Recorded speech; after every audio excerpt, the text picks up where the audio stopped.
नारायण वासुदेवाय। श्री कृष्ण गोविंद हरे मुरारी। हे नाथ नारायण वासुदेवाय।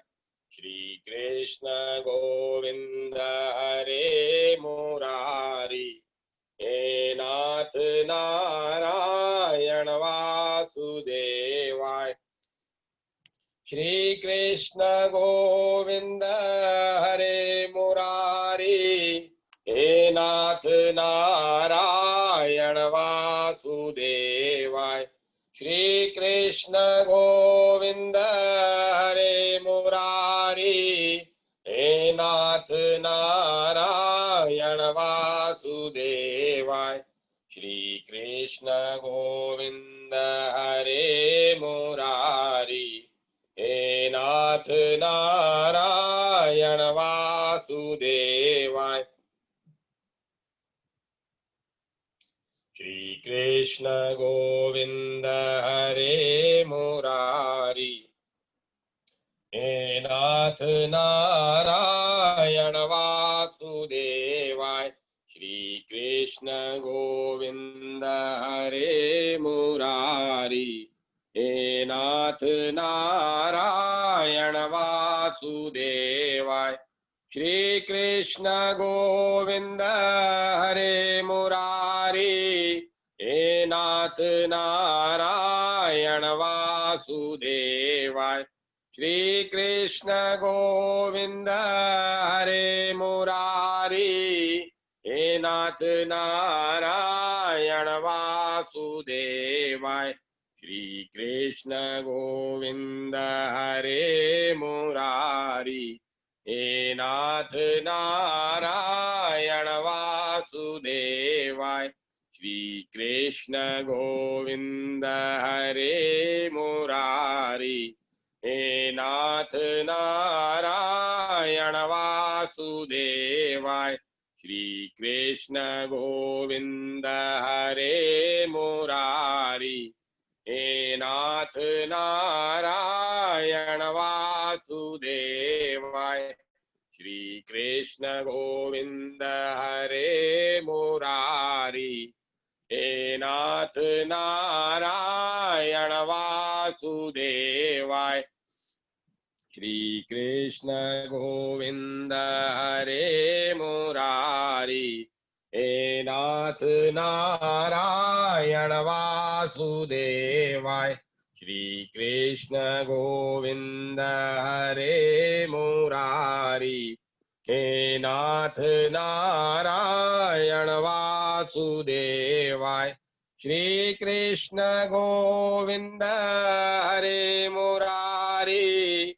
हे नाथ नारायण वासुदेवाय। श्री कृष्ण गोविंद हरे मुरारी। हे नाथ नारायण वासुदेवाय। श्री कृष्ण गोविंद हरे मुरारी। हे नाथ नारायण वासुदेवाय। श्री कृष्ण गोविंद हरे मुरारी। हे नाथ नारायण वासुदेवाय। श्री कृष्ण गोविंद हरे मुरारी। हे नाथ नारायण वासुदेवाय। श्री कृष्ण गोविंद हरे मुरारी। हे नाथ नारायण वासुदेवाय। श्री कृष्ण गोविंद हरे मुरारी। हे नाथ नारायण वासुदेवाय। श्री कृष्ण गोविंद हरे मुरारी। हे नाथ नारायण वासुदेवाय। श्री कृष्ण गोविंद हरे मुरारी। हे नाथ नारायण वासुदेवाय।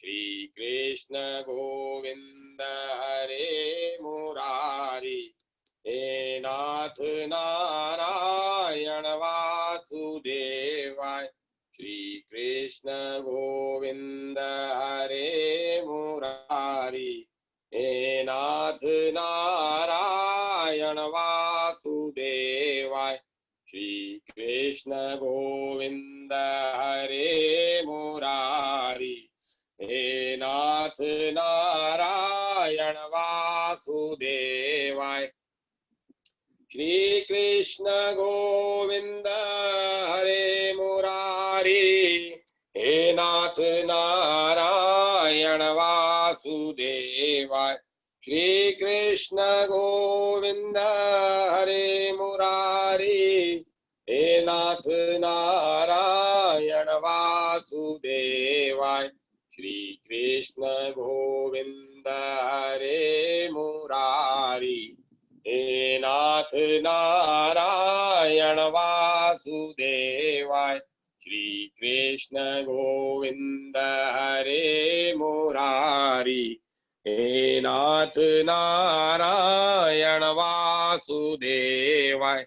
सभी बोलिए, श्री कृष्ण गोविंद हरे मुरारी, ओ राम ले लो राम मुझे अपनी शरण में, ले लो राम मुझे अपनी शरण में, ले लो राम, ले लो राम मुझे अपनी शरण में, ले लो राम मुझे अपनी शरण में, ले लो राम, ले लो राम। श्री हरि श्री हरि श्री हरि। भक्त चरितांक। भक्तिमती शबरी। त्रेता युग का समय है।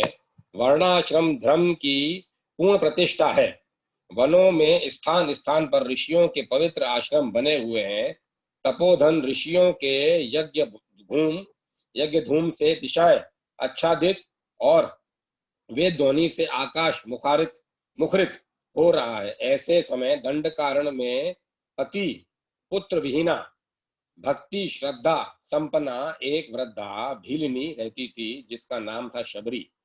शबरी ने एक बार मतंग ऋषि के दर्शन किए। संत दर्शन से उसे परम हर्ष हुआ और उसने विचार किया कि यदि मुझसे ऐसे महात्माओं की सेवा बन सके तो मेरा कल्याण होना कोई बड़ी बात नहीं है।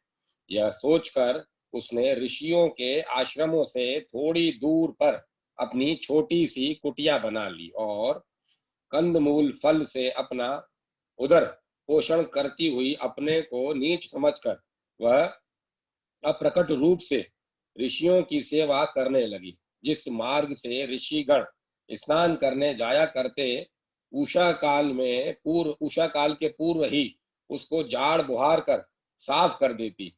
कहीं भी कंकड़ या कांटा नहीं रहने पाता। इसके सिवाय वह आश्रमों के समीप ही प्रातः काल के पहले पहले ईंधन के सूखे ढेर लगा देती। कंकरीले और कटीले रास्ते को निष्कटक और कंकड़ों से रहित देखकर तथा द्वार पर समाधि का संग्रह देखकर ऋषियों को बड़ा हर्ष हुआ और उन्होंने अपने शिष्यों को यह पता लगाने की आज्ञा दी कि प्रतिदिन इन कामों को कौन कर जाता है। आज्ञाकारी शिष्य रात को पहरा देने लगे और उसी दिन रात के पिछले प्रहर शबरी ईंधन का बोझा रखती हुई पकड़ी गई। शबरी बहुत ही डर गई। शिष्यगण उसे मतंग मुनि के सामने ले गए और उन्होंने मुनि से कहा कि महाराज, प्रतिदिन रास्ता साफ करने और ईंधन रख जाने वाले चोर को आज हमने पकड़ लिया है। यह भीलनी ही प्रतिदिन ऐसा किया करती है। शिष्यों की बात को सुनकर भय कातरा शबरी से मुनि ने पूछा, तू कौन है और किस लिए प्रतिदिन मार्ग बुहारने और ईंधन लाने का काम करती है? भक्तिमती शबरी ने कांपते हुए अत्यंत विनय पूर्वक प्रणाम करके कहा, नाथ, मेरा नाम शबरी है। मंद भाग्य से मेरा जन्म नीच कुल में हुआ है। मैं इसी वन में रहती हूँ और आप जैसे तपोधन मुनियों के दर्शन से अपने को पवित्र करती हूँ। अन्य किसी प्रकार की सेवा में अपना अनाधिकार समझकर मैं इस प्रकार की सेवा में ही मन लगाया है। मैंने इस प्रकार की सेवा में ही मन लगाया है। भगवान मैं आपकी सेवा के योग्य नहीं। कृपा पूर्वक मेरे अपराध को क्षमा करें। शबरी के इन दीन और यथार्थ वचनों को सुनकर मुनि मतंग के ने दया परवश हो अपने शिष्यों से कहा, यह बड़ी भाग्यवती है, इसे आश्रम के बाहर एक कुटिया में रहने दो और इसके लिए अनादि का उचित प्रबंध कर दो। ऋषि के दयापूर्ण वचन सुनकर शबरी ने हाथ जोड़कर प्रणाम किया और कहा, कृपानाथ, मैं तो कंद मूल आदि से ही अपना उदर पोषण कर लिया करती हूँ। आपका अन्न प्रसाद तो मुझे इसलिए इच्छित है कि इससे मुझ पर आपकी वास्तविक कृपा होगी, जिससे मैं कृतार्थ हो सकूंगी। मुझे ना तो वैभव की इच्छा है और ना मुझे इस असार संसार की ना ही मुझे यह असार संसार ही प्रिय लगता है। दीन बंधु, मुझे तो आप ऐसा आशीर्वाद दें कि जिससे मेरी भगवान में प्रीति हो। विनयवंत श्रद्धालु शबरी के ऐसे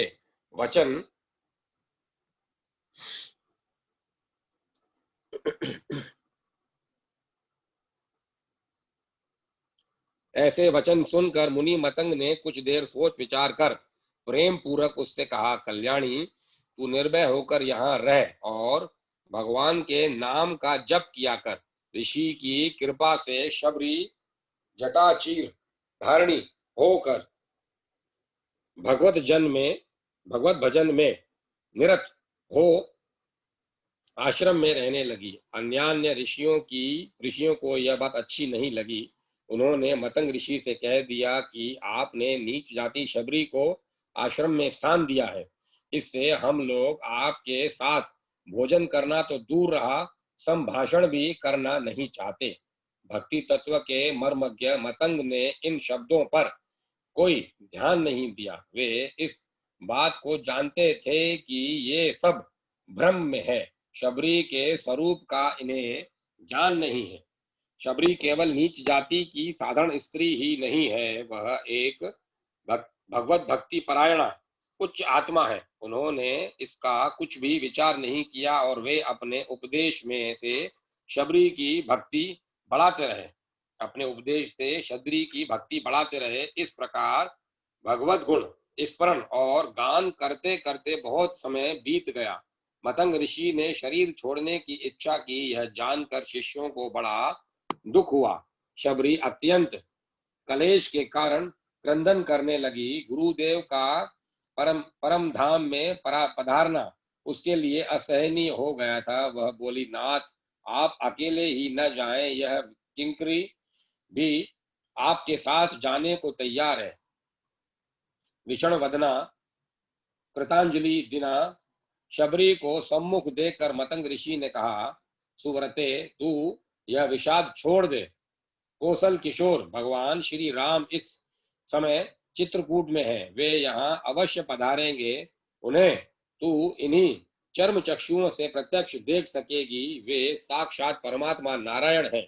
इनके दर्शन से तेरा कल्याण हो जाएगा। भक्त वत्सल, भगवान जब तेरे आश्रम में पधारे तब उनका भली भांति आतिथ्य करके अपने जीवन को सफल करना। अब तक तू श्री राम नाम का जप करती हुई उनकी प्रतीक्षा कर। तब तक तू श्री राम नाम का जप करती हुई उनकी प्रतीक्षा कर। शबरी को इस प्रकार आश्वासन देकर मुनि दिव्य लोक को चले गए। इधर शबरी ने श्री राम नाम के नाम में ऐसा मन लगाया कि उसे दूसरी किसी बात का ध्यान ही नहीं रहा। शबरी कंद मूल फलों पर अपना जीवन निर्वाह करती हुई भगवान श्री राम के शुभागमन की प्रतीक्षा करने लगी।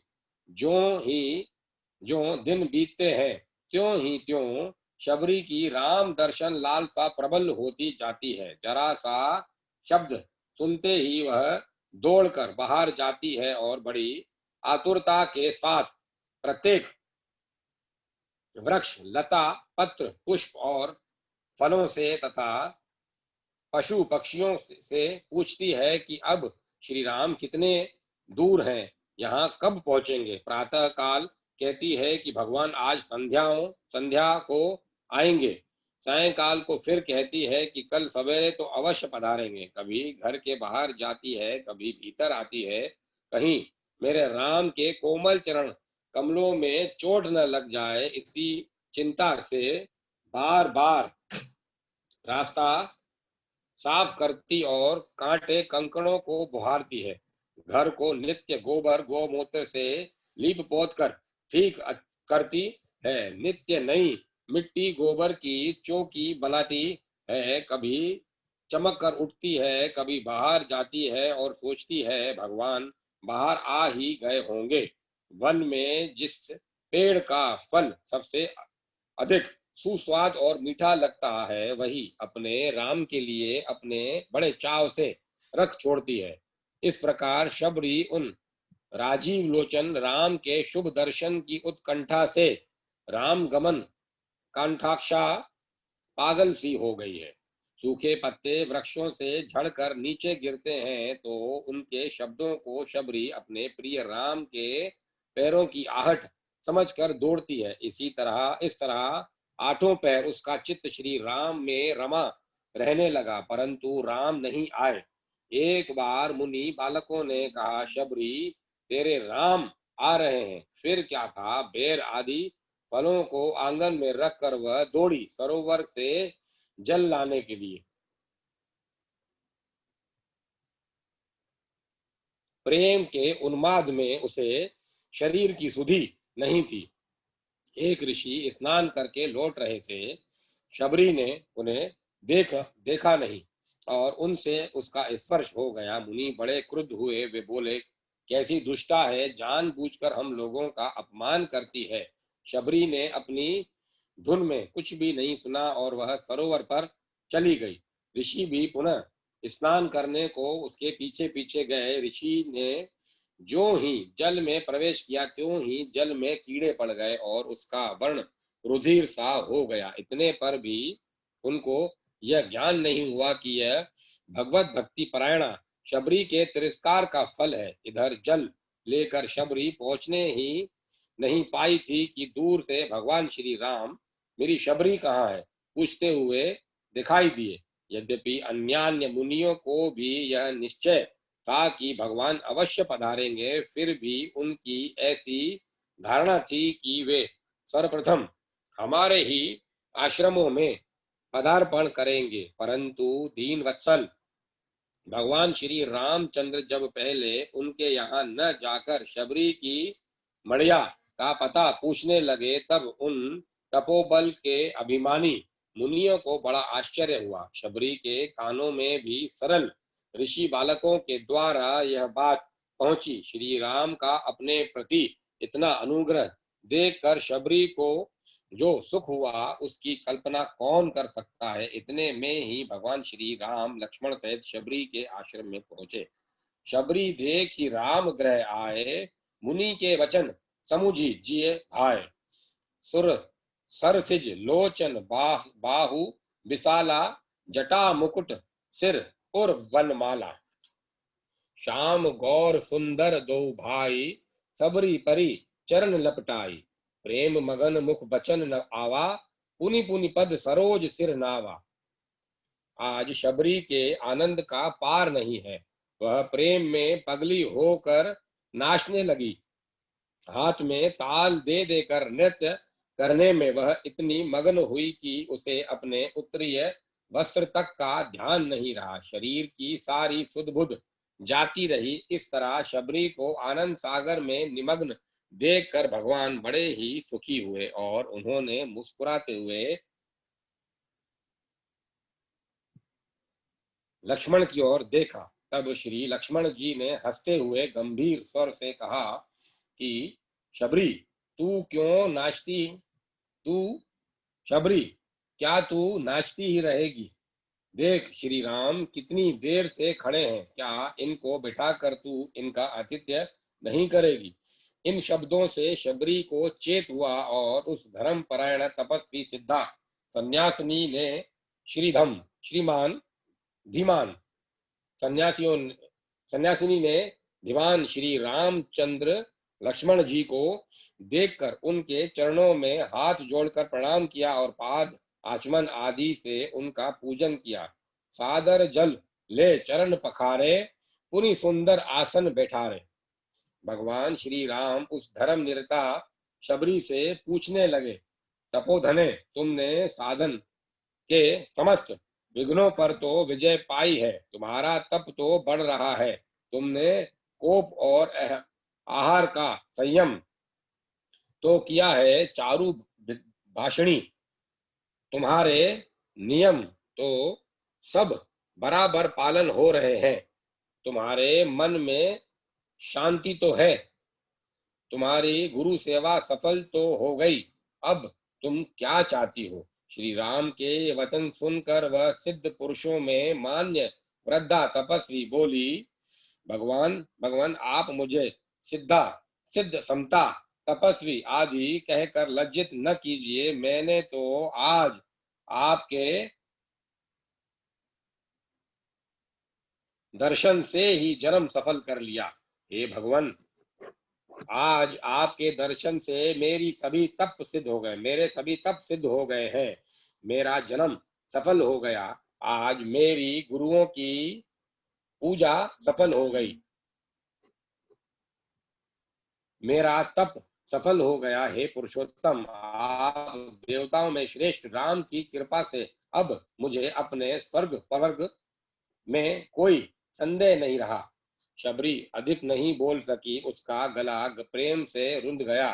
थोड़ी देर चुप रहकर फिर बोली, प्रभु आपके लिए संग्रह किए हुए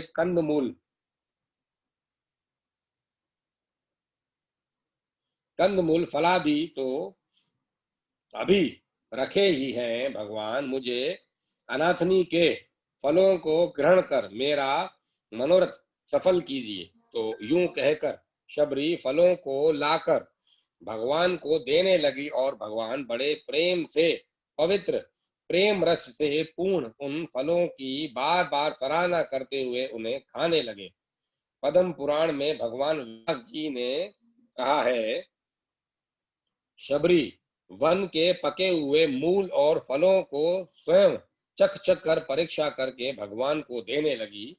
वाल्मीकि रामायण के वर्णन में से यह प्रतीत होता है कि शबरी कोई नीच जाति की नहीं थी, उसका नाम शबरी था। शबर भील को कहते हैं, इससे लोग उसे संभवतः भीलनी कहने लगे। शबरी सन्यासिनी थी और तपस्याओं में बहुत ही बड़ी चढ़ी हुई थी, इसीलिए उसको भगवान श्री राम ने श्रमणी, धर्म, संसिता, सिद्धा, सिद्ध समता, तपस्वी आदि कहा है। इसके सिवा यह भी सिद्ध होता है कि उसने उसी समय चक चक कर भगवान को झूठे फल दिए थे। पद्म पुराण के वर्णन का यह अर्थ होगा कि वह जब फल लाती थी तब उस पेड़ के फल को पहले चख कर देख लेती थी। जिस पेड़ के फल अच्छे होते थे उसी को लाकर भगवान के लिए संग्रह में रखती।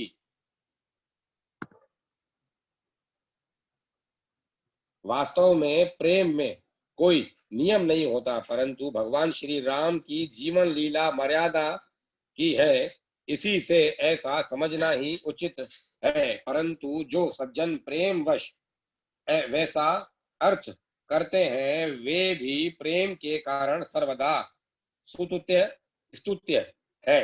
भीलनी के बेर तो प्रसिद्ध ही है। जो अत्यंत मधुर फल होते वही भगवान के निवेदन करती और भगवान मानो कोई कई दिनों से के भूखे हों, ऐसे चाव और भाव से उसको उनको पाने लगे।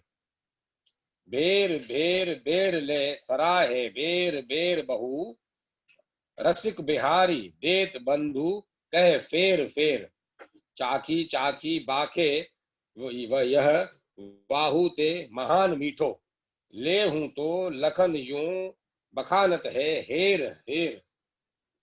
बेर बेर देवे को शबरी सुबेर सुबेर बेर, तो रघुबीर बेर बेर ताही टेर टेर। बेर जनी लाओ बेर बेर जनी लाओ बेर, बेर जनी लाओ बेर लाओ कहे बेर बेर। यही नहीं, भगवान श्री राघवेंद्र शबरी जी के इन प्रेम सुधा रसपूर्ण फलों का स्वाद कभी नहीं भूले। घर में गुरु जी के यहाँ, मित्रों के घर पर, ससुराल में जहां कहीं इनका स्वागत सत्कार हुआ, भोजन कराया गया, वहीं ये शबरी के फलों की सराहना करना करना नहीं भूले। घर गुरु ग्रह प्रिय सदन, ससुरे भई जब जह पहुनाई, तब तह कहीं शबरी के फलनी को रुचि माधुरी न पाई। अस्तु इस भगवत वत्सल भगवान के परम अनुग्रह से शबरी ने अपनी मनोगत अभिलाषा पूर्ण हुई जानकर परम प्रसन्नता लाभ की।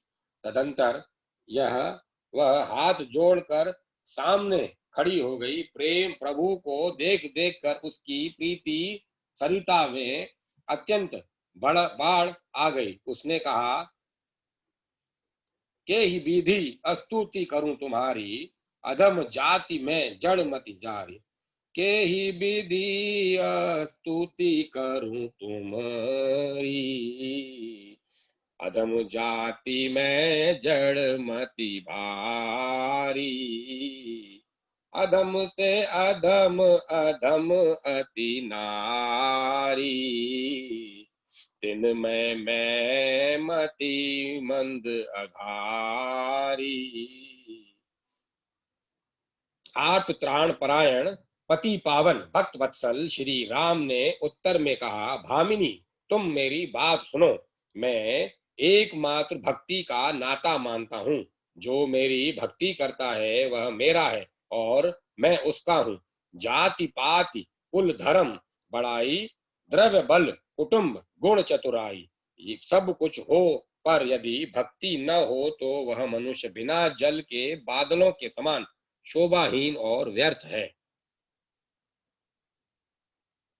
पुरुष स्त्री या अन्यान्य जाति और आश्रम आदि मेरे भजन के में कारण नहीं है, केवल भक्ति ही एक कारण है।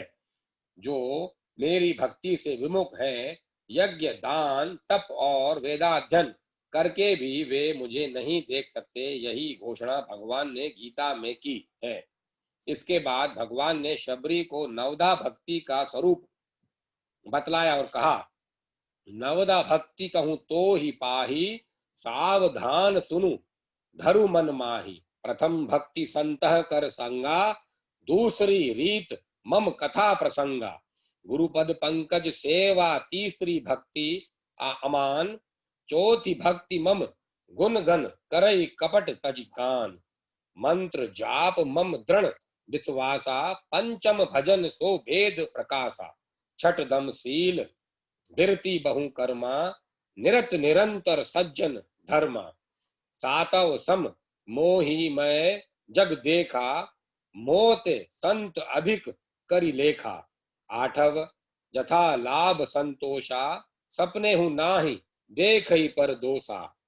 नवम सरल सब सन छल हीना, मम भरोस हिय हरस न दीना।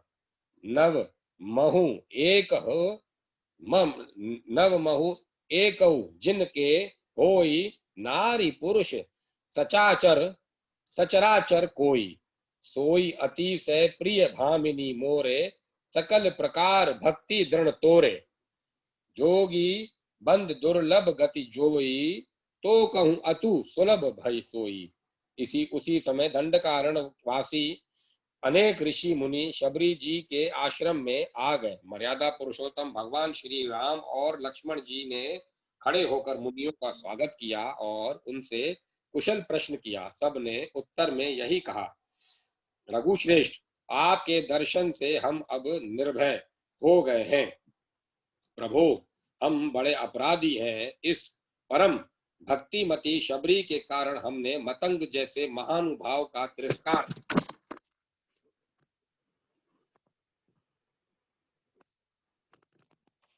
किया। योगी राजों के लिए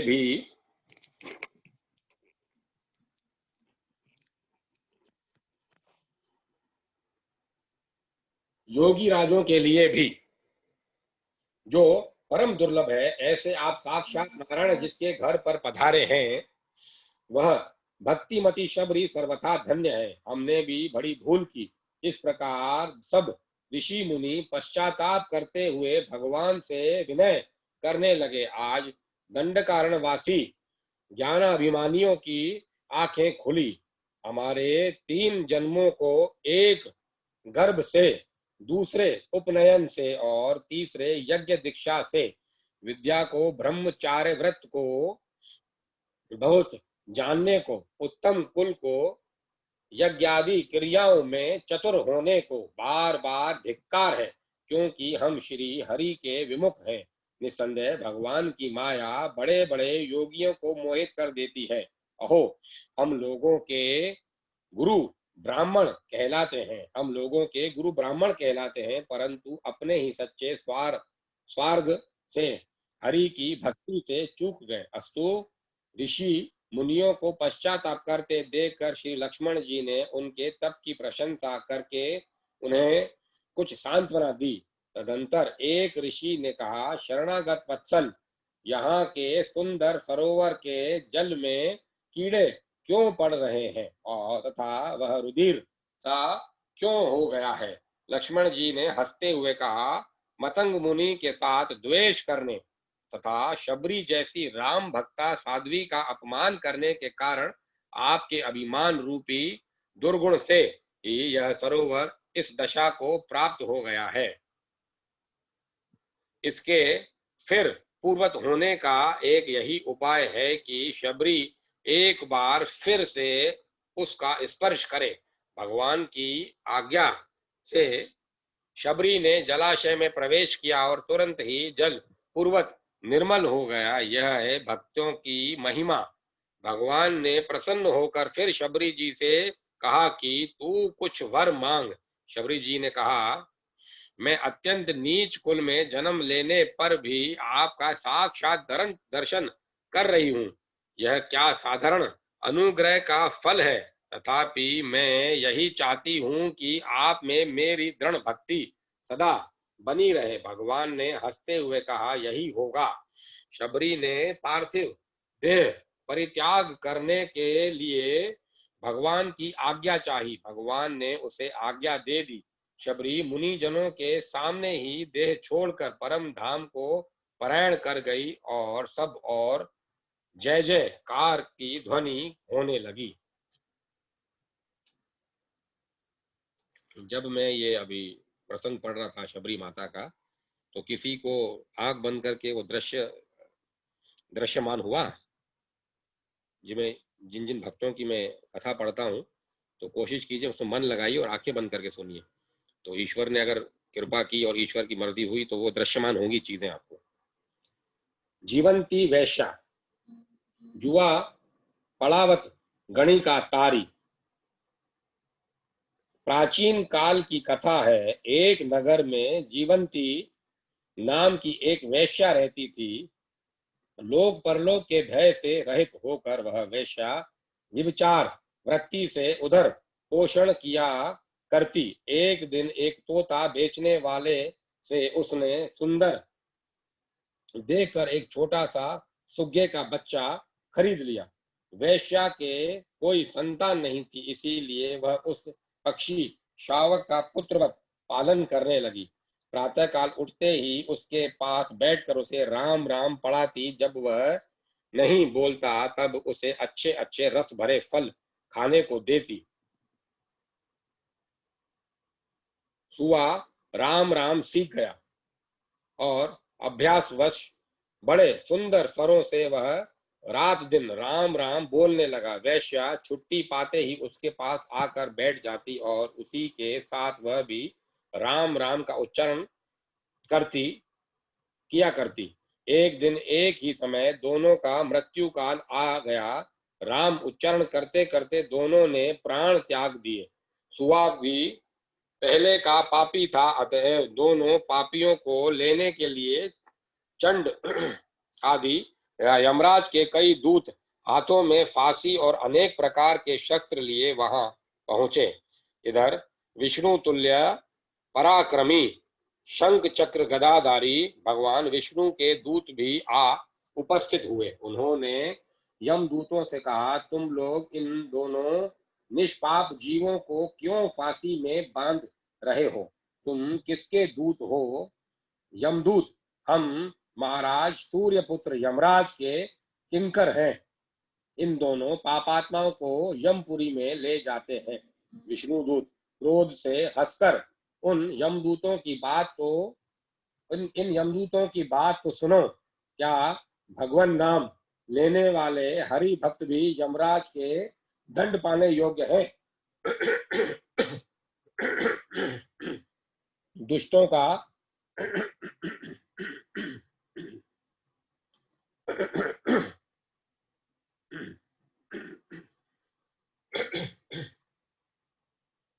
दुष्टों का चरित्र कभी उत्तम नहीं होता। वे सर्वदा ही साधुओं से द्वेष रखते हैं। पापी मनुष्य अपने ही समान सबको पापी समझा करते हैं।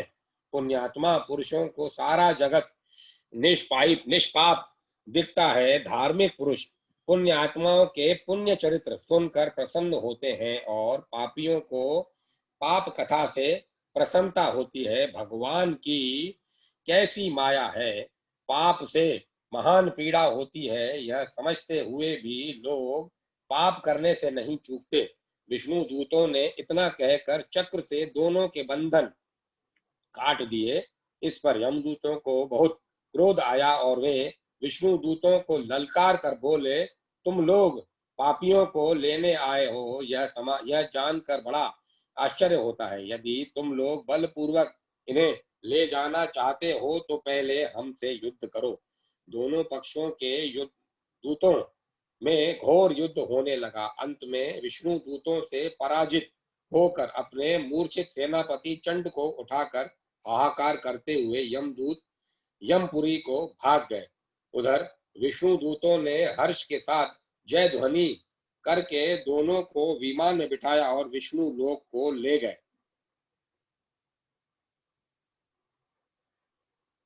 रक्तात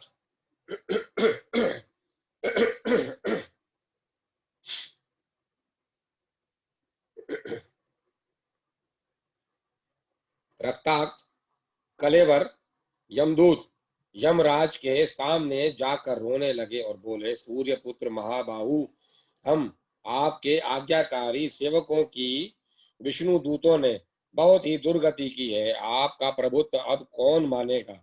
यह पराभव हमारा नहीं परंतु आपका है।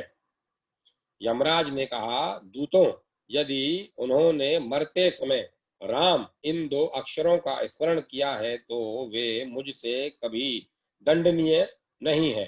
उस राम नाम के प्रताप से भगवान नारायण उनके प्रभु हो गए। संसार में ऐसा कोई पाप नहीं है जिसका राम नाम स्मरण से नाश न हो जाए। किंकरगण सुनो, जो प्रतिदिन भक्ति पूर्वक मधुसूदन का नाम लेते हैं, जो गोविंद केशव हरे जगदीश विष्णु नारायण प्रणत वत्सल और माधव इन नामों का भक्ति पूर्वक सतत उच्चारण करते हैं, जो सदा इस प्रकार कहते हैं, हे लक्ष्मीपते, सकल पाप विनाशकारी श्री कृष्ण केशनी सुधन, आप हम लोगों को अपना दास बनाए।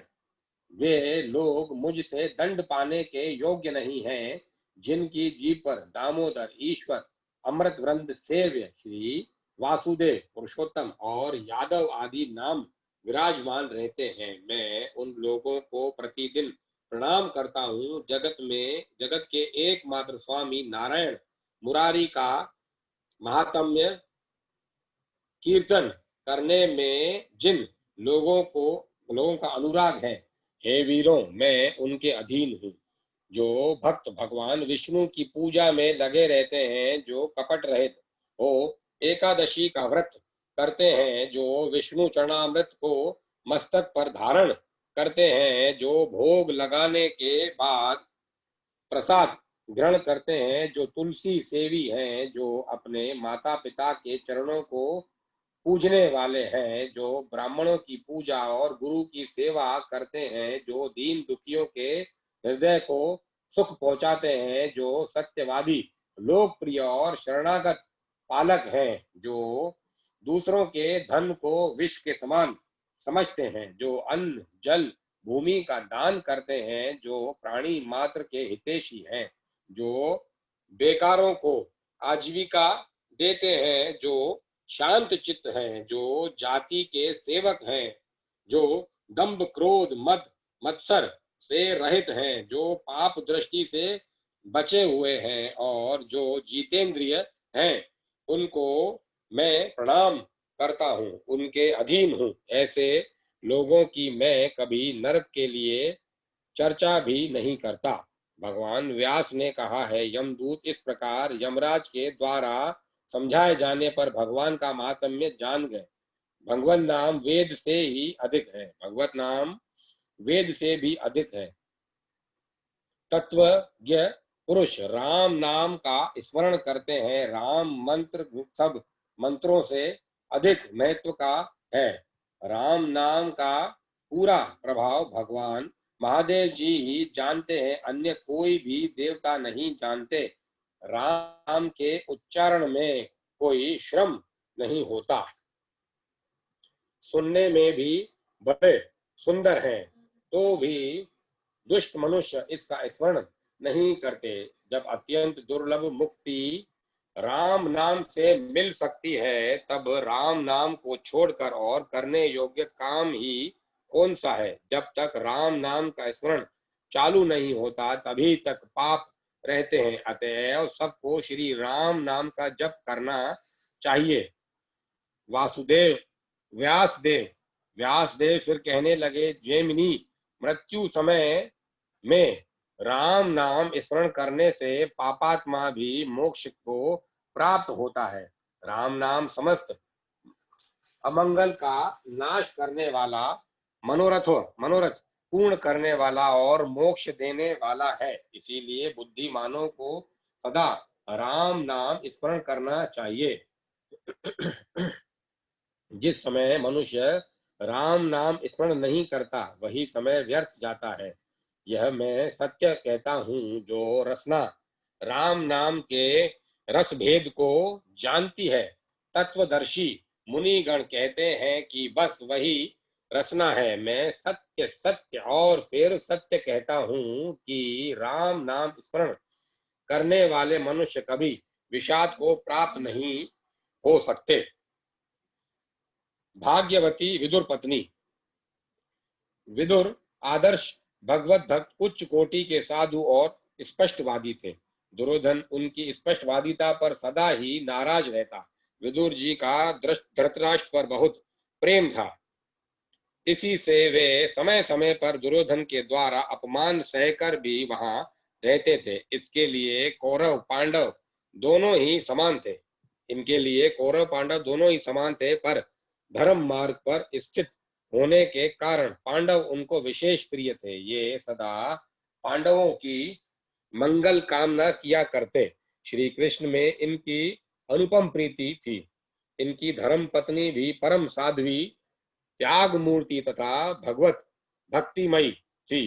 भगवान जब दूत बनकर हस्तिनापुर पधारे, तब दुर्योधन ने प्रेम रहित होकर स्वागत सत्कार का परित्याग करके उन्होंने इन्हीं के घर ठहरकर भगवान जब दूत बनकर हस्तिनापुर पधारे, तब दुर्योधन के प्रेम रहित महान स्वागत सत्कार का परित्याग करके उन्होंने इन्हीं के घर ठहर कर इनके घर की रूखी सूखी शाक भाजी खाई थी। कहा जाता है कि जिस समय भगवान दुर्योधन के यहाँ से बिना भोजन किए प्रस्थान कर विदुर जी के घर पहुंचे, उस समय विदुर पत्नी घर के भीतर नहा रही थी। विदुर घर पर थे नहीं। परिग्रह के अभाव से या स्वेच्छाकृत दरिद्रता से विदुर के घर में वस्त्रों का अत्यंत अभाव था। अतः वह नंगी नहा रही थी। दरवाजे पर पहुंचकर भगवान श्री कृष्ण ने आवाज दी, किवाड़ खोलो, मैं कृष्ण खड़ा हूँ, मुझे बड़ी भूख लगी है। भगवान की आवाज सुनते ही वह सुध बुध भूल गई और उन्मत्त सी होकर उसी दशा में किवाड़ खोलने को दौड़ी आई।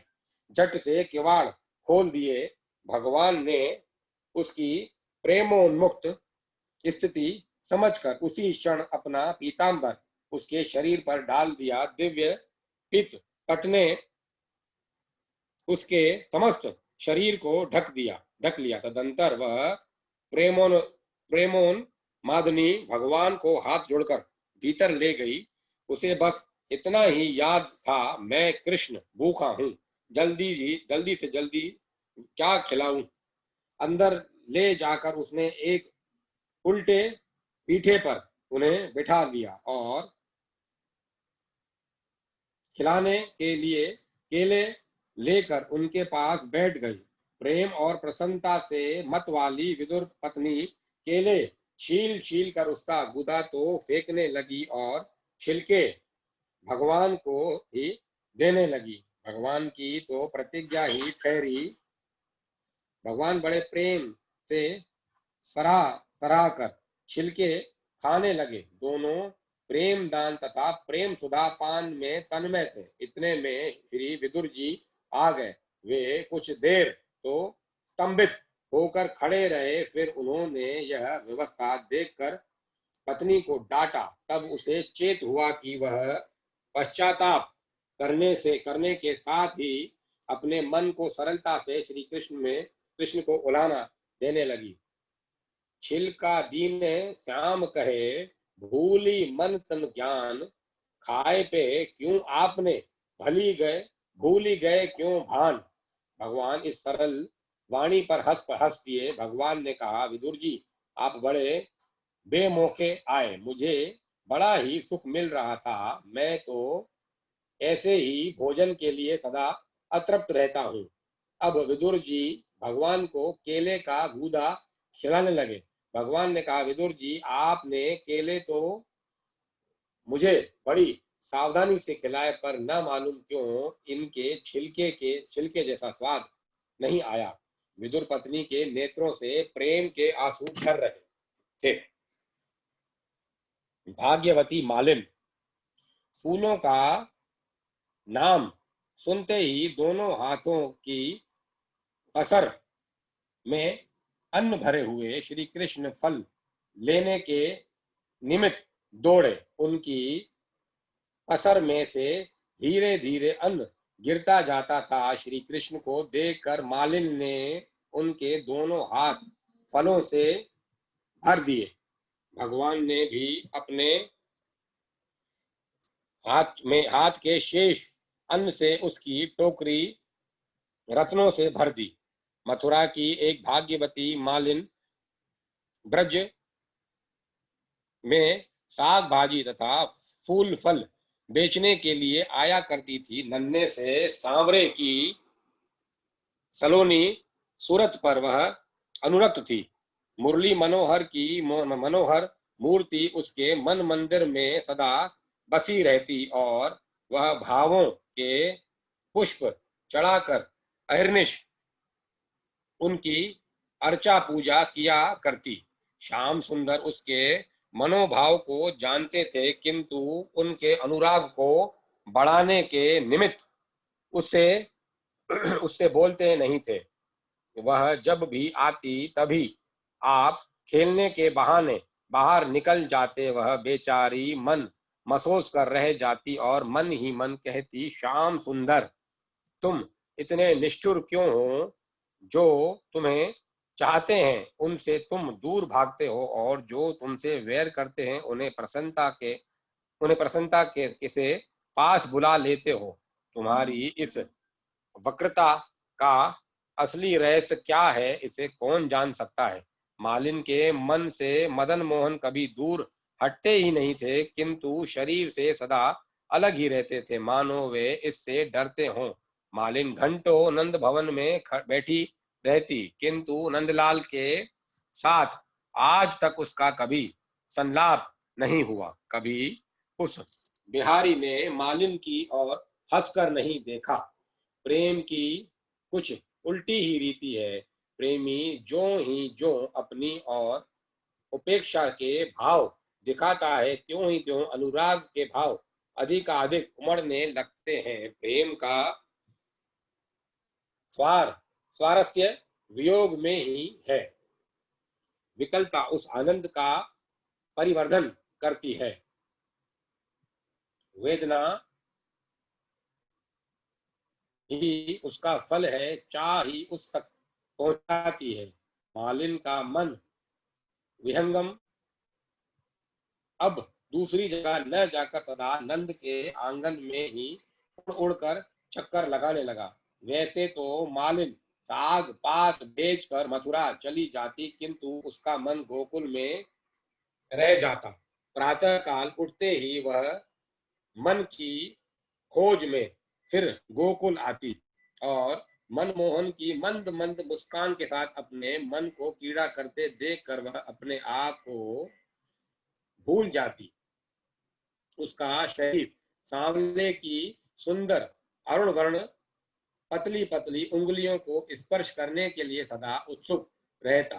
मन की एकमात्र यही साध थी कि मेरे रहने का घर भी श्याम सुंदर के सुखद स्पर्श से पावन बन जाए। जब मालिन की चाह पराकाष्ठा को पार कर गई, जब उसे संसार में मोहन के सिवा कुछ भी नहीं दिखने लगा, तब फिर मोहन के मिलने में क्या देर थी। मोहन तो चाहने वालों से दौड़कर लिपटने वाले हैं, किंतु वह चाह होनी चाहिए असली। अब मालिन की चाह में किसी प्रकार का आवरण नहीं रहा।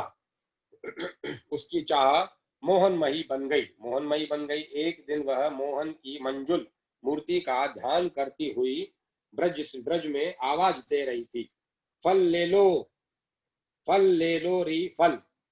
संपूर्ण फलों के एकमात्र दाता श्री हरि मालिन से फल खरीदने के लिए घर से दौड़े। अरुण वर्ण के छोटे छोटे दोनों हाथों में धान्य भरकर जल्दी जल्दी भागते हुए वे मालिन की ओर आ रहे थे। कोमल करों की संधियों में से अनाज बिखरता चला आता था। मोहन उस मालिन से फल लेने को अधीर थे। मालिन का मन भी मन मोहन में बना हुआ उस अवर्णीय दृश्य में तन्मय था। चीरकाल की साध को पूरी तरह देखकर मालिन अपने आप को भूल गई। कन्हैया के परम दुर्लभ कोमल कर स्पर्श के सुख के लिए अधीर हुई। उस मालिन ने कमल की पंखुड़ियों के समान खिले हुए उन दोनों जुड़े हुए हाथों को फलों से भर दिया। आह, उस समय उसकी क्या दशा हुई होगी। उसका वर्णन कौन कवि अपनी कविता द्वारा करने में समर्थ हो सकता है। श्याम सुंदर के लिए उसने सर्वस्व समर्पण कर दिया। संपूर्ण अभिलाषाओं को पूर्ण करने वाले हरि ने भी प्रेम के अमूल्य मोतियों से उसके रिक्त भांड को भर दिया। मालिन का जीवन सफल हुआ। उसने साधारण फल देकर फलों का भी परम फल दिव्य फल प्राप्त किया। मनमोहन का ध्यान करते करते वह उन्हीं की नित्य किंकरी हो गई। प्रभु ने उसे अपना लिया। उसी क्षण वह धन्य हो गई। त्यागमयी भीलनी चंड नामक एक सरल हृदय का भील जंगल में रहता था। वहां टूटा फूटा पुराना शिवालय था। उसमें कोई पूजा नहीं करता था। चंड उस मूर्ति को उठाकर अपने घर ले आया और किसी से पूछकर जल, चिताभस्म, बेलपत्र और धतूरे के फल आदि से श्रद्धा भक्ति पूर्वक भगवान शिव की पूजा करने लगा। जल, बेलपत्र, धतूरे के फूल तो जंगल में थे ही। शमशान से जाकर वह 7 दिनों के लिए चिताभस्म की पोटली बांध लाता। एक दिन रात को इतनी जोर से वर्षा हुई कि शमशान की सारी राख बह गई। उसी दिन चंड की पूजा के लिए लाई हुई चिताभस्म समाप्त हो गई थी। उसने बहुत प्रयत्न किया, कोसों भटक आया, पर कहीं चिता की भस्म नहीं मिली। उसके मन में बड़ा ही दुख था। आज भगवान की पूजा कैसे होगी? उसके नेत्रों से आंसू बहने लगे और वह सिर पकड़कर बैठ गया। उसकी यह दशा देखकर चंड पत्नी ने विनय से पूछा, आप आज इतने दुखी क्यों हैं? उसने कहा, क्या बताऊं, मैं बड़ा अभागा हूँ। आज कहीं भी चिताभस्म नहीं मिली। आज भगवान की पूजा करने कैसे होगी? भला पूजा किए बिना मैं जल भी कैसे पी सकता हूँ? आज भगवान बिना पूजा के रहेंगे। हाय! पति की विषाद भरी बात सुनकर उसको तुरंत एक युक्ति सूझी और वह बोली, बस इतनी सी बात के लिए आप इतने व्याकुल हो? स्नान कीजिए, चिताभस्म अभी मिल जाएगी। तदंतर वह वहां से चल दी और द्वार के सम्मुख थोड़ी दूर पर एक पीपल का वृक्ष था। वहां जाकर उसने मिट्टी की वेदी बनाई और झोपड़ी का एक समान झोपड़ी का एक सामान निकाल निकाल कर उस वृक्ष के नीचे रखने लगी। पत्नी की इस चेष्टा को देखकर चंड ने पूछा, यह तुम सब क्या कर रही हो? और वह हक्का बक्का होकर पत्नी की ओर देखने लगा।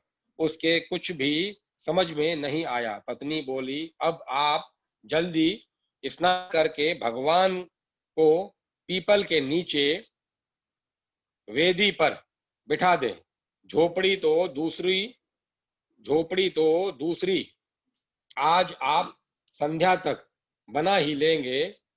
उसमें अग्नि लगाकर मैं जल जाती हूँ। आपके भगवान की पूजा के लिए बहुत दिनों को चिताभस्म हो जाएगी।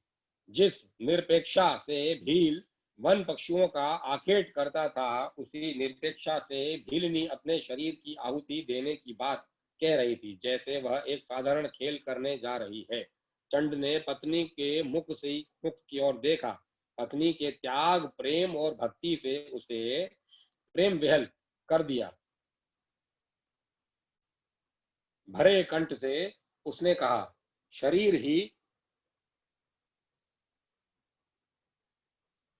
ही सुख, धर्म और पुण्य का कारण है। तुम अपने शरीर को मत जलाओ। भीलनी ने पति के चरणों पर सिर रखकर कहा, मेरे मालिक, एक दिन तो मैं मरूंगी ही। मेरा शरीर भगवान की सेवा में लगे, इससे बड़ा पुण्य और क्या होगा? मैं बड़ी भाग्यवती हूँ कि मेरा शरीर भगवान की पूजा में लगेगा। मुझे रोको मत, आज्ञा दो। भील के नेत्रों से आंसू बहने लगे। वह बोलने में असमर्थ हो गया। भीलनी ने फिर स्नान किया, शंकर जी को पीपल के नीचे की वेदी पर बिठाया और झोपड़ी में अग्नि लगा दी। पति को पुनः प्रणाम करके वह भगवान शंकर की स्तुति करने लगी। श्रद्धा, पातिव्रत्य और त्याग ने उसके हृदय को शुद्ध बना दिया। इसके सारे आवरण ध्वस्त हो गए। विशुद्ध ज्ञान तो अंतःकरण में ही है। उस दिव्य ज्ञान से परिपूत उसकी वाणी प्रेम से गदगद हो रही थी। हे प्रभु, न तो मैं कुबेर का पद चाहती हूँ, न स्वर्ग, न ब्रह्मलोक और न मोक्ष ही। मेरे चाहे जितने जन्म हो, मैं सदा आपके चरण कमलों की रज की भ्रमरी रहूं। आपके चरणों में मेरा नित्य अनुराग बना रहे। सर्वोच्च वर्ण में जन्म लेने, संपूर्ण शास्त्र विचार में समर्थ होने, विद्या पढ़ने आदि से क्या लाभ, जिसका चित्त आप परमेश्वर की भक्ति में लगा है, उससे अधिक त्रिभुवन में और कौन सा धन्य है? प्रार्थना करते हुए उसने प्रज्वलित अग्नि में प्रवेश किया। शरीर भस्म हो गया। चंड ने स्नान किया, पुष्प एकत्र किए, जल डालकर थोड़ी ही चिता भस्म शीतल करके उससे पूजा की। आज उसके हृदय में अपूर्व भाव था। अंतर में पत्नी के त्याग ने प्रेम की धारा प्रवाहित कर दी थी। नैवेद्य लगाकर वह उन्मत्त की भांति भगवान के सम्मुख नृत्य करने खड़ा हुआ। आज से पूर्व पति पत्नी दोनों भगवान के सम्मुख नाचते थे, आज वह अकेले नाचेगा। हे, मैं स्वप्न तो नहीं देख रहा हूं। तुम यहाँ कैसी तुम यहाँ कैसे? तुम तो अग्नि में जल गई थी ना। चंड चौंक पड़ा। उसने देखा कि उसकी बाईं ओर नित्य की भांति साथ नाचने को उसकी पत्नी खड़ी है। सपना, काहे का? आपके सामने आपकी दासी मैं ही तो खड़ी हूं। मुझे तो स्मरण नहीं है कि मैं कब आग में जली। भीलनी ने पति की बातों से आश्चर्य प्रकट किया। भील दंपति अभी आश्चर्य से छुटकारा नहीं पा सके थे कि एक दिव्य विमान आकाश से उतरा और एक भगवान शंकर के पार्षद ने दोनों से प्रार्थना की, आप लोग कैलाश पधारें। भगवान गंगाधर आपका स्मरण कर रहे हैं। और आदर पूर्वक दोनों को विमान में बिठाकर शिव पार्षद उन्हें शिवलोक को ले गए। भक्त वाणी गौतम, संतोष रूपी अमृत के पान से तृप्त शांत चित्त पुरुषों को जो सुख है, धन के लोभ से इधर उधर दौड़ने वालों के नसीब में वह सुख कहाँ है? असंतोष ही परम दुख है और संतोष ही परम सुख है। इसीलिए सुख चाहने वाले पुरुषों को भगवान की दी हुई प्रत्येक स्थिति में सदा संतुष्ट रहना चाहिए। शिव भक्त चंडाली। चंडाली पुण्य तीर्थ गोकर्ण क्षेत्र में शिवरात्रि का पर्व है। असंख्य नर नारी उस पावन पर्व पर भगवान शिव के दर्शन पूजन के लिए एकत्र हैं। अक्षत, चंदन, बिल्व पत्र और पुष्प आदि से पूजा का थाल सजाए श्रद्धालु भक्तजन मंदिर की ओर चले जा रहे हैं। भगवान शिव की जय, हर हर महादेव आदि की ध्वनि से आकाश मंडल गूंज उठा है। धार्मिक जनता में आज उत्साह और उमंग की लहर उठती दिखाई देती है। मंदिर से कुछ ही दूरी पर एक चांडाली चकित, थकित, भयभीत सी खड़ी है।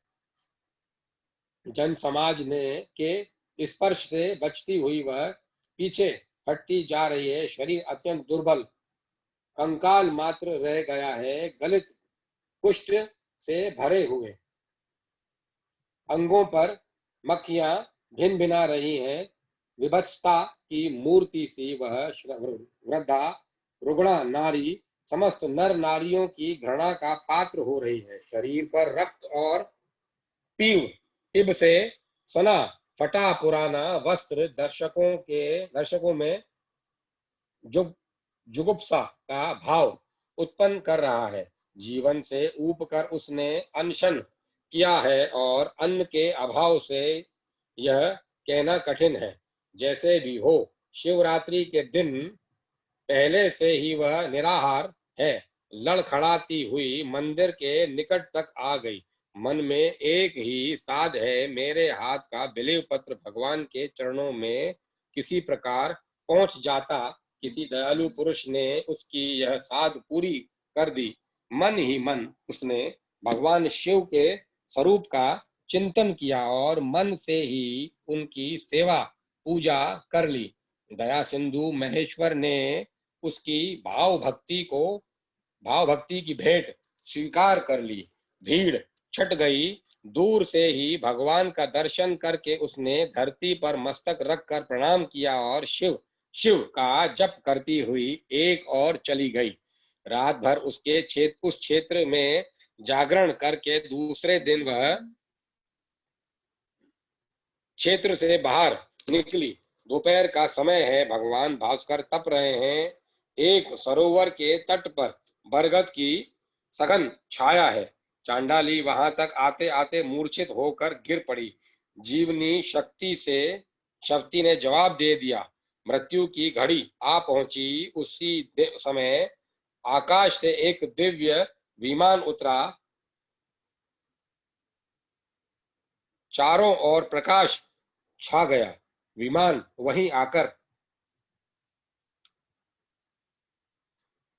वहीं आकर आकाश में रुक गया। महर्षि गौतम बड़ी देर से उसी पेड़ की छाया में बैठे थे। उन्होंने चांडाली की वह दुर्दशा देखी और भगवान शिव के पार्षदों द्वारा लाए हुए उस दिव्य विमान पर भी दृष्टिपात किया। उसने उनसे नहीं रहा गया। वे पूछ बैठे, देवेश्वरों, आप भगवान शिव के पार्षद हैं, आपको नमस्कार है। इस दिव्य विमान को लेकर आप लोग यहाँ कैसे रुके हैं? आपके मन में कोई विनोद तो नहीं सूझा है? आपके मन में कोई विनोद नहीं सूझा है? भगवान शिव के पार्षदों ने चंडाली की ओर संकेत करके कहा, हम लोग इसके लिए किसी को लेने के लिए आए हैं। गौतम जी ने चकित होकर पूछा, अहो, यह तो आजीवन पाप पंख में डूबी रहने के कारण अत्यंत निंदित चांडाल योनि में उत्पन्न हुई है। इसके रोग ही बता रहे हैं कि पूर्व जन्म में इसने बड़े बड़े पाप किए होंगे। फिर आप लोग इसे दिव्य लोक में ले जाने योग्य कैसे मानते हैं? ईश्वर की क्या लीला है, यह समझ में नहीं आता। भगवान शिव के पार्षदों ने कहा, मुने, आपका कहना ठीक है। पूर्व जन्म में इसके द्वारा सचमुच बड़े भयंकर पाप हुए हैं। यद्यपि वह अब यह भगवान शिव की शरण ले चुकी है। उनके नामों का उसने उच्चारण किया है। जो भगवान शिव की शरण ले लेता है और उनके नामों का कीर्तन करता है, वह सब पातकों से तर जाता है। गोकर्ण क्षेत्र में उपवास करके रात में इसने जागरण किया और इसके हाथ का बिल्व पत्र तथा मानसिक पूजन भगवान शिव ने स्वीकार किया है।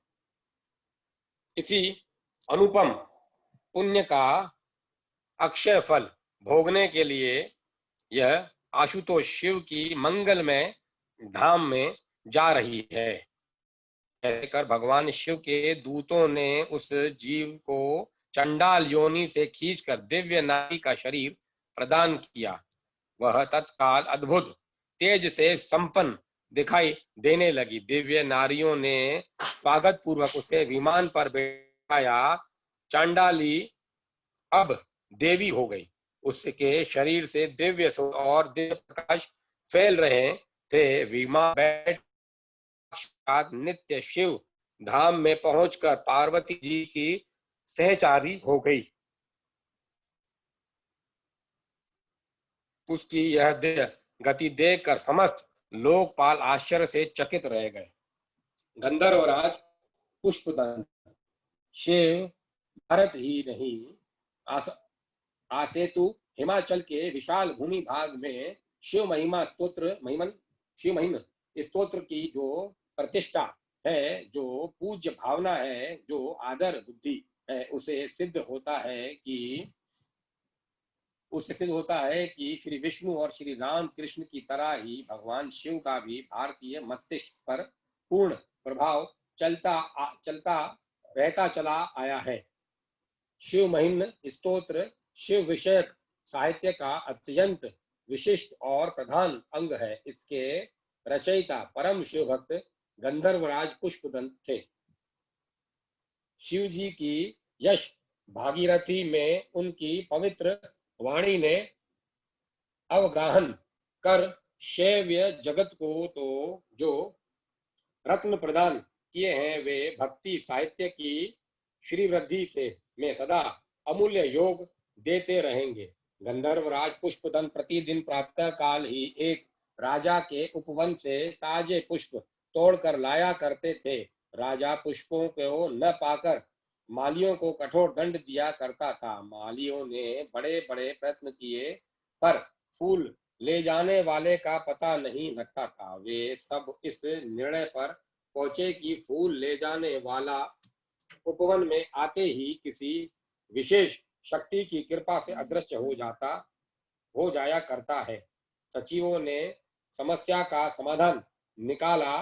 सर्वसम्मति से निश्चय हुआ कि उपवन में चारों ओर शिव निर्माल्य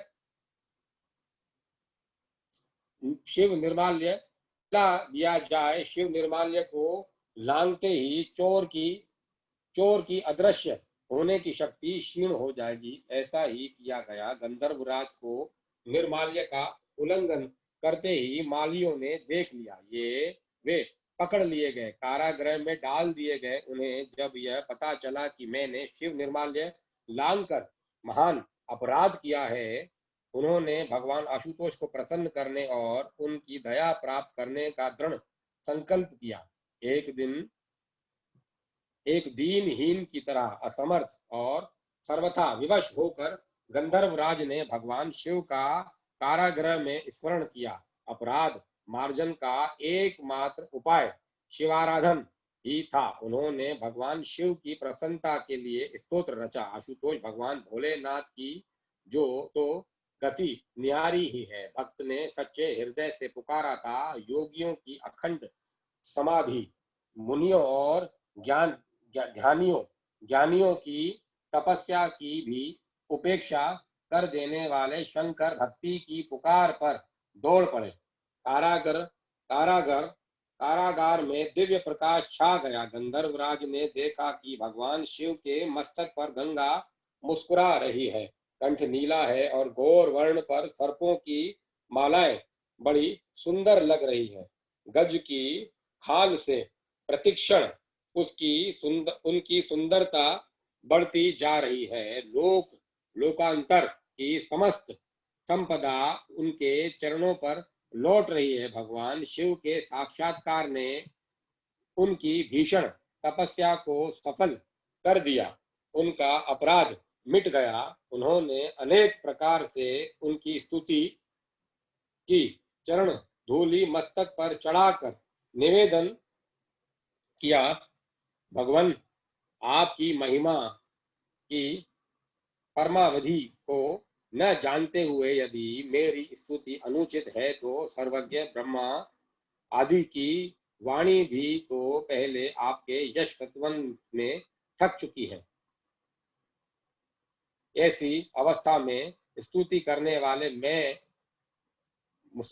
वाले पर कोई दोष नहीं लगाया जा सकता। आपके स्तोत्रों में मेरा उद्योग अखंड और निर्विघ्न हो। भगवान शंकर ने भक्त को अभय दान दिया। उनके जन्म जन्म के बंधन कट गए। दूसरे दिन राजा ने कारागृह में स्वयं उपस्थित होकर उनके दर्शन से अपने सौभाग्य की सराहना की, जिन्हें भगवान शिव ने अपने दिव्य दर्शन से मुक्त कर दिया। उनको कारागृह में बंद रखने का साहस दूसरा व्यक्ति भला किस तरह कर सकता है। राजा ने उनसे अपने अपराध के लिए क्षमा मांगी। गंधर्वराज पुष्पदंत की गणना महान शिव भक्तों में की जाती है। उन्होंने प्रभास क्षेत्र में पुष्पदंतेश्वर शिवलिंग की स्थापना की थी। उन्होंने शिव महिम स्तोत्र के रूप में जो साहित्य दान किया, उससे असंख्य जीवों का कल्याण हो रहा है। शिव महिम स्तोत्र के साथ ही साथ परम भक्त प्रवर गंधर्वराज पुष्पदंत का भी नाम अमिट और अमर है। महान भक्त विष्णु स्वामी। धर्मराज युधिष्ठिर ने संवत 2500 व्यतीत होने पर अर्थात विक्रम से 600 वर्ष पूर्व द्रविड़ देश के एक क्षत्रिय राजा के मंत्री भक्त ब्राह्मण ने भगवान की बड़ी आराधना करके विष्णु स्वामी को पुत्र के रूप में प्राप्त किया। कोई इनका समय विक्रम के बाद भी मानते हैं। भगवत विभुक्ति स्वरूप होने के कारण बचपन में ही इनमें अलौकिक गुण प्रकट हुए थे। इनकी जैसी अद्भुत प्रतिभा थी, वैसा ही सुंदर शरीर भी था।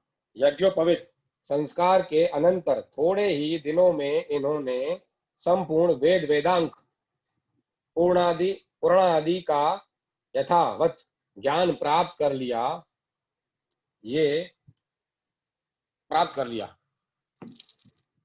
के नियमानुसार कि अब ये परम सुख के अन्वेषण की ओर अग्रसर हुए। इन्होंने मृत्यु लोक से लेकर ब्रह्म लोक तक पर विचार किया, परंतु इन्हें इनकी अभिष्ट वस्तु के दर्शन नहीं हुए। अनंत उन्होंने उपनिषदों की शरण ली।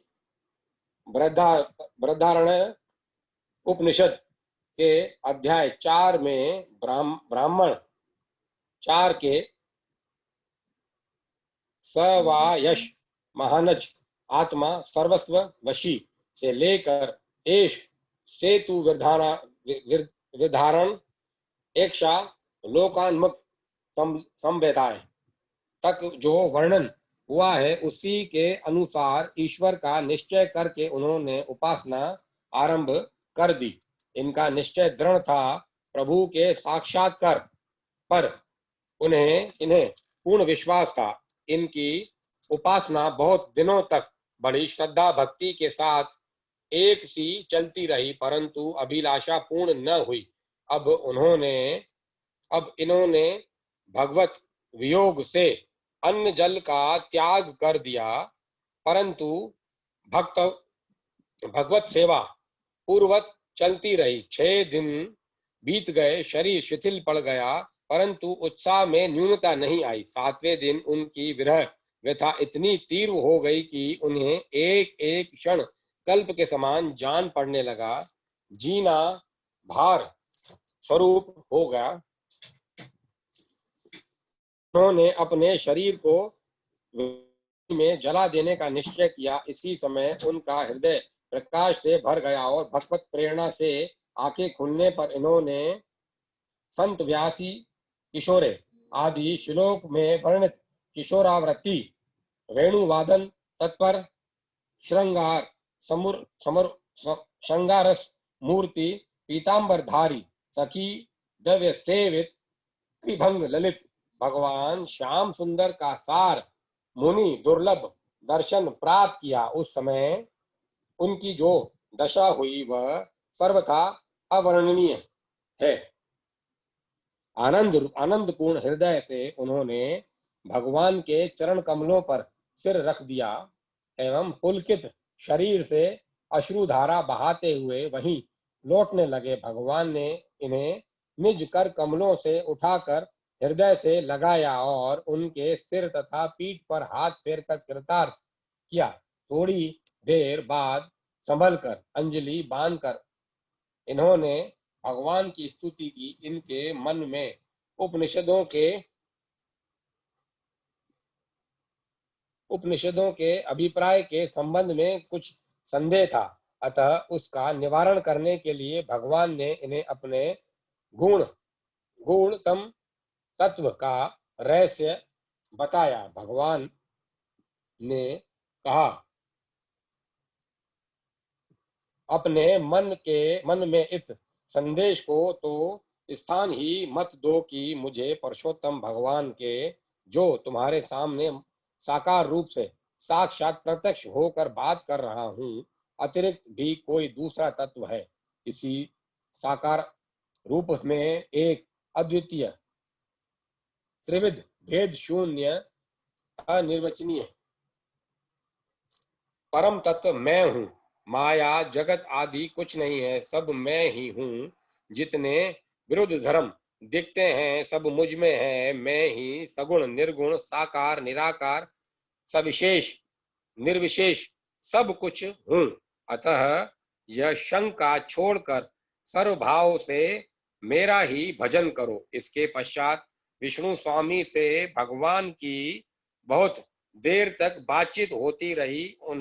इन्होंने आग्रह किया कि अब आप अंतर ध्यान न हो सर्वदा मुझे दर्शन दिया करें, यह अपने साथ ले चलें। भगवान को तो इनसे भक्ति का प्रचार कराना था, अतः एक मूर्ति बनाने वाले को बुलाकर दर्शन दिया और वैसी ही मूर्ति बनाकर स्थापित करके आर्च सेवा करने का आदेश दिया और स्वयं उसमें प्रवेश कर गए।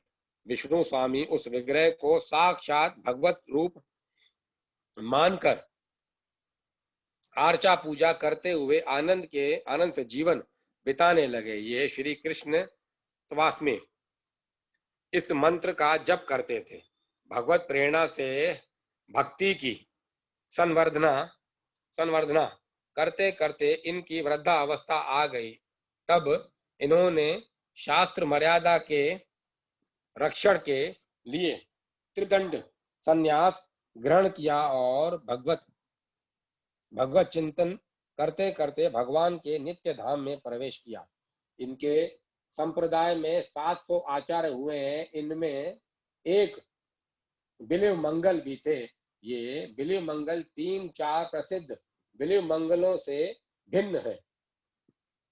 जब इनके उपदेश से अनाधिकार भी भक्ति राज्य में प्रवेश करने लगे, तब इन्हें संसार की व्यवस्था ठीक करने के लिए अंतर्ध्यान होकर रहने की आज्ञा हुई। जिस समय आचार्य वल्लभ एक दूसरे मत में मिलने जा रहे थे, तब स्वप्न में प्रकट होकर बिलिव मंगल ने उन्हें भगवान का आदेश बताया और शुद्धाद्वैत अथवा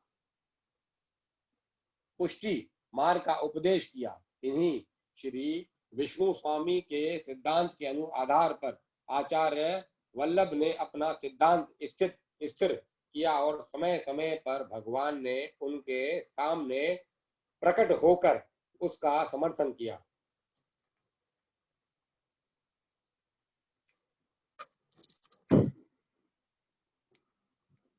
भक्त शंकराचार्य, इसको अपन कल पढ़ेंगे। कथा को मैं विराम देता हूँ।